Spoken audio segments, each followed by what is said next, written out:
Plaid Cymru agrees with the concerns voiced by the British Red Cross that this bill...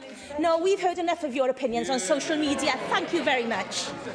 Plaid Cymru agrees with the concerns voiced by the British Red Cross that this bill will take away existing protections from unaccompanied children and victims of human trafficking.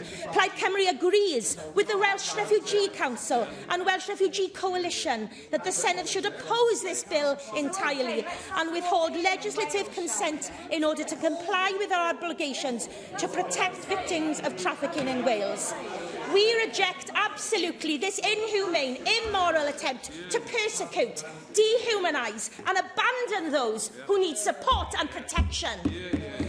One of the most powerful appeals amongst the countless made by organisations against the passing of the bill was made by Jewish refugee groups. The Wiener Holocaust Library is the world's oldest and Britain's largest collection of original archival material on the Nazi era, and this year it marks its 90th birthday.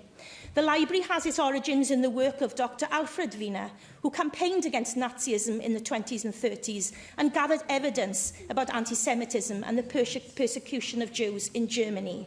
It also holds unique collections relating to the experiences of Jewish refugee families who came to Britain in the 30s and 40s.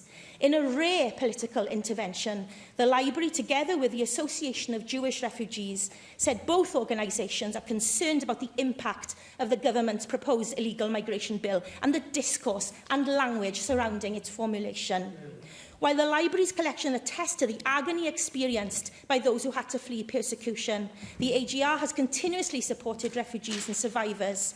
If never again, they say, is to become a reality rather than a refrain, we must show leadership to open our doors to bring those out of harm's way. When we say never again, we must mean it. We must live it. We must enforce it. We must never undermine it.